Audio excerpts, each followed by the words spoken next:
నమస్తే, welcome to 99 TV. Jyoti Malhotra, YouTuber, travel with Jo. మంచి చాలా అధునాతనంగా కనిపిస్తున్న ఈ యువతి పాకిస్తాన్ హైకమిషన్లో పనిచేస్తున్న డానిష్ తోటి సన్నిహిత సంబంధాలు ఉన్నాయి ఈ అమ్మాయికి. మొత్తం 6 వీళ్ళ నెట్వర్క్. ఈ 6 పంజాబ్, హర్యానాకి చెందిన వాళ్ళే. ఈవిడికి స్నాప్చాట్, టెలిగ్రామ్ అండ్ ఇంకా ఇతరత్ర సోషల్ మీడియా ప్లాట్ఫామ్స్తో పాకిస్తాన్ అనుకూలతని ప్రదర్శిస్తూ వాళ్ళకి దగ్గరైంది. అండ్ డానిష్ ఈమెను తీసుకెళ్ళి, అంటే అతన్ని ఈ దేశం నుంచి బహిష్కరించకముందు ఈమెను తీసుకెళ్ళి పాకిస్తాన్లో ఉన్న పాకిస్తాన్ ఇంటెలిజెన్స్ యూనిట్స్ చెందిన అధికారులకు పరిచయం చేశాడు. తర్వాత డెవలప్ చేసుకుంది. జనరల్గా మన ఇంటెలిజెన్స్ బ్యూరో ఏం చేస్తుంది, మన రీసెర్చ్ అండ్ అనాలిసిస్ వింగ్ ఏం చేస్తుంది, లేకపోతే మన నేషనల్ ఇన్వెస్టిగేషన్ ఏజెన్సీ ఏం చేస్తుంది అని అడుగుతుంటారు కదా చాలామంది. వాళ్ళు చాలా చేస్తుండబట్టే దేశం ఈ మాత్రం సురక్షితంగా ఉంది. వాళ్ళు చేసే 99 మనకి రక్షణ చర్యలు మనకు కనపడవు. ఎక్కడో ఒక చోట ఫెయిల్ అయినప్పుడు దాన్ని ఎత్తి చూపే అలవాటు మనందరికీ ఉంటుంది. బట్ వాళ్ళు ఎంతో అప్రమత్తంగా ఉండబట్టే మనం ఇంత సురక్షితంగా ఉన్నాం. అందాకెందుకు, ఇప్పుడు జ్యోతి మల్హోత్రా పేరుకి పంజాబ్ అండ్ హర్యానా. ఆమెతో పాటు మొత్తం ఎంతమందిని వీళ్ళు అరెస్ట్ చేశారు? 6. పంజాబ్లోని మలేర్ కోట్లా ఏరియా ఆవిడ 32 ఇయర్స్ గుజాలా ఎమీన్ మహమ్మద్, దేవిందర్ సింగ్ థిల్లాన్, అర్మాన్, భాను నస్రీనా, వీళ్ళంతా కూడా నిందితులు. వీళ్ళందరి మీద కూడా భారత న్యాయ సంహిత సెక్షన్స్ కింద 152 అధికారిక రహస్యాల చట్టం, అలాగే 1923లోని సెక్షన్ 3, 4, 5 కింద అభియోగాలు మోపారు. సున్నితమైన సమాచారాన్ని పాకిస్తాన్ తోటి ఆవిడ పంచుకుంది. జ్యోతి మల్హోత్రా బేసిక్గా ఆవిడ ఏం చదువుకుంది ఏంటి అనేవన్నీ కూడా వాళ్ళ దీంట్లో నమోదు చేశారు. పాకిస్తాన్ దేశానికి, పాకిస్తాన్ సైన్యానికి, జిహాదీలకి, ప్రత్యేకించి ఇవికి జైషే మహమ్మద్ టెర్రరిస్ట్ తోటి సన్నిహిత సంబంధాలు ఉన్నాయి. Danish belongs to that network. అతన్ని తీసుకొచ్చి పాకిస్తాన్ ఎంబసీలో కూర్చోబెట్టారు. అతని అసలు పేరు ఎహసాన్ ఉర్ రహీం ఎలియాస్ డానిష్. అసలు పేరు అది ఎహసాన్ ఉర్ రహీం. ఈవిడ కమిషన్ ఏజెంట్ల ద్వారా వీసా మొత్తానికి సంపాదించి 2023లో పాకిస్తాన్ సందర్శించింది. ఇదంతా కూడా ఇంట్రాగేషన్లో షీ హాజ్ రివీల్డ్. ఆవిడ్ని ఈ Danish Pakistan intelligence operatives PIO అంటారు, వాళ్ళకి పరిచయం చేశాడు. సరే, డానిష్ ఢిల్లీలో ఉన్నప్పుడు అతనితో కలిసి ఆవిడ సహజీవనం చేసిందంటారు. దాంతో ఈ మొత్తం నెట్వర్క్ని ఛేదించుకుంటూ వెళ్ళారు ఇంటెలిజెన్స్ బ్యూరో వాళ్ళు. ఆవిడ వాట్సాప్, టెలిగ్రామ్, స్నాప్చాట్ ఇలాంటి ఎన్క్రిప్టెడ్ ప్లాట్ఫామ్స్ అన్నిటినీ కూడా వీటన్నిటి ద్వారా ఆవిడ పాకిస్తాన్ ఏజెంట్స్ తోటి సంప్రదింపులు జరిపేది. అండ్ ఆవిడ సోషల్ మీడియా అకౌంట్స్ చూస్తే ఎవరికైనా అర్థమవుతుంది, ప్రో పాకిస్తాన్. సరే, ఇంతవరకు అందరికీ తెలిసిన కథే. ఇక తెలియాల్సిన కథ, తెలుసుకోవాల్సిన కథ ఏంటంటే ఆవిడికి హైదరాబాద్ కనెక్షన్. ప్రపంచం గొడ్డుపోయినట్టు ప్రపంచంలో ఏ దుర్మార్గం, ఏ దురాగతం, ఏ చండాలం, ఏ దరిద్రం జరిగినా దానికి హైదరాబాద్ కనెక్షన్ ఉంటుంది. ఈవిడ కూడా అందుకు మినహాయింపేం కాదు.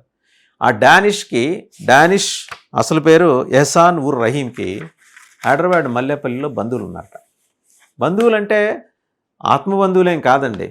వీళ్ళు బహుళ వివాహ వ్యవస్థ ఉంటుంది కాబట్టి వీళ్ళ ఇక్కడి నుంచి వెళ్ళిన వీళ్ళ బంధువులు వాళ్ళు ఎవరో అక్కడ సెటిల్ అయ్యారు హైదరాబాద్ ఎప్పుడు 40 years బ్యాక్. వాళ్ళ ద్వారా అతను ఈ డానిష్ హైదరాబాద్ తరచూ విజిట్ చేసేవాడు. అండ్ తనతో పాటు 3 సార్లు ఈమెని హైదరాబాద్ తీసుకొచ్చాట. హైదరాబాద్లో ఈవిడికి మల్లేపల్లి అనే ఒక ఏరియాలోను బహదూర్పురాలోను ఈమెకి కాంటాక్ట్స్ ఉన్నాయి. ఆ కాంటాక్ట్స్ మెయిల్ కాంటాక్ట్సే ఉన్నాయి. వాళ్ళు కూడా పాకిస్తాన్కి స్లీపర్ సెల్స్గా పనిచేస్తున్నారు. ఇది IB దర్యాప్తులు తేలింది. సో వాళ్ళిద్దరినీ కూడా ఈ పాటికి పికప్ చేసి ఉంటారు పోలీస్. అది సహజంగా అలాంటి సమాచారం బయట రివీల్ చేయరు. పూర్తి స్థాయి విచారణ, ఇప్పుడు ఏమైనా చేసినట్టు విచారణ చేసిన తర్వాత ఆ కాంటాక్ట్స్ బయటపడతాయి. ఎందుకంత హైదరాబాద్ వల్నరబుల్గా మారింది? ఎక్కడ జ్యోతి మల్హోత్రా హర్యానా, ఎక్కడ హైదరాబాదు, ఎక్కడ డానిష్? వాడు పాకిస్తాన్ వాడు. ఆ డానిష్ అనేవాడు ఎహసాన్ ఉర్ రహీం పేరు చాలా గంభీరంగా ఉంది. హై కమిషన్లో పనిచేస్తున్నాడు. వాడిని పర్సనా నాన్ గ్రాటాగా ప్రకటించి భారతదేశం మే 13న దేశం నుంచి బహిష్కరించింది. పెద్ద ఎక్కువ రోజులు కూడా కాలేదు.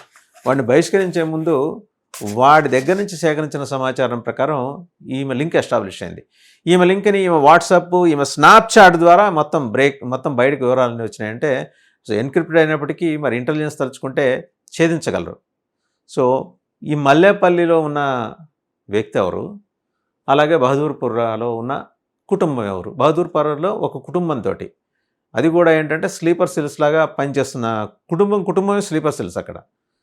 మల్లేపల్లిలో ఒక స్లీపర్ సెల్.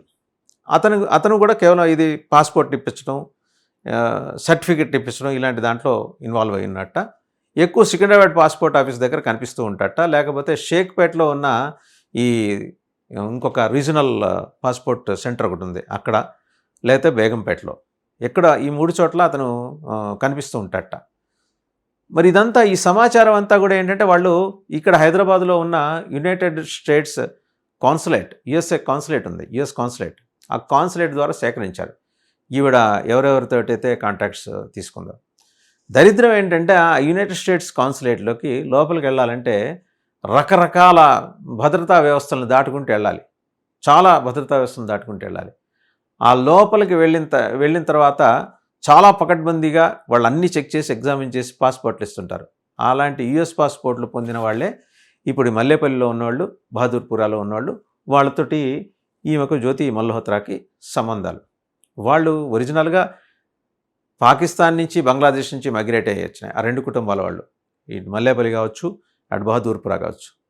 మరి వాళ్ళు వచ్చి ఇక్కడ రేషన్ కార్డు తీసుకున్నారు, ఇక్కడ ఆధార్ కార్డు తీసుకున్నారు, ఇక్కడ పాన్ కార్డు తీసుకున్నారు, ఇక్కడ బ్యాంక్ అకౌంట్స్ ఉన్నాయి, ఇక్కడ రాష్ట్ర ప్రభుత్వం కల్పిస్తున్న ఉచిత పథకాలన్నిటికీ వాళ్ళు అర్హులే. అండ్ వాళ్ళ మహిళలు మా ఫ్రీ బస్కి ఎలిజిబిలిటీ సంపాదించారు. ఇన్ని సౌకర్యాలు, ఇంత వ్యవస్థ వాళ్ళకి ఇక్కడ అనుకూలంగా ఉంటే ఈ దేశం కింద వాళ్ళు గొయ్యి తవ్వుతున్నారు. అలాంటి గొయ్యి తవ్వుతే వాళ్ళతోటి మరి ఈ బిడ్డ ఎందుకని మరి స్నేహం పెంచుకుందో, as to what prompted her మనకి తెలియదు, ఏం ప్రలోభ పెట్టి ఆమెను లోబరుచుకున్నారో తెలియదు.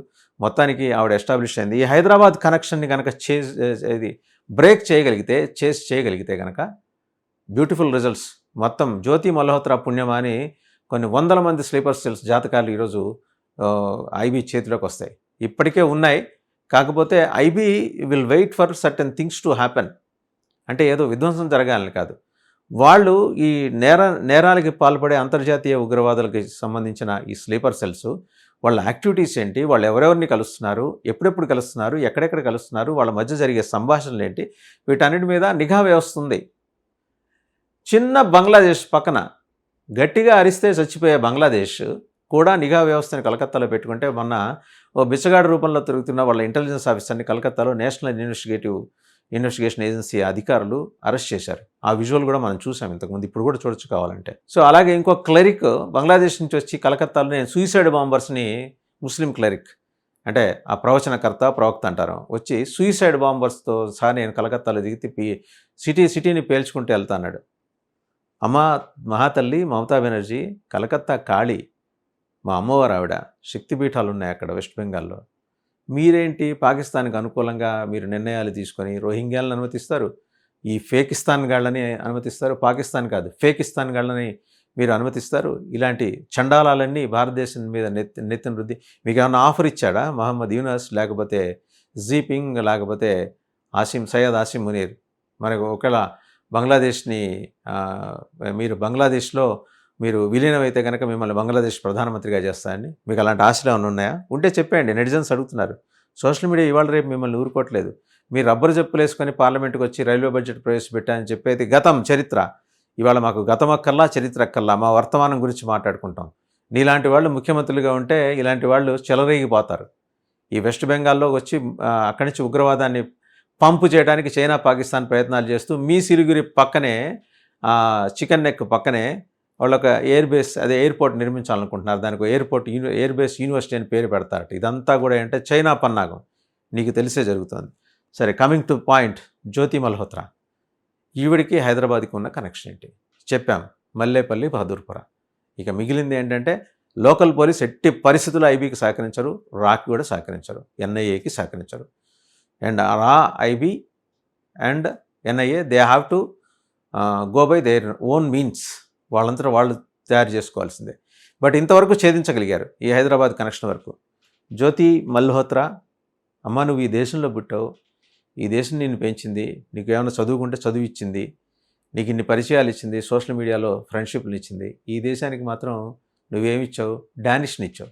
డానిష్ అనే ఒక ఉగ్రవాది, వాడు పాక్ ఎంబసీలో పనిచేస్తున్నాడు.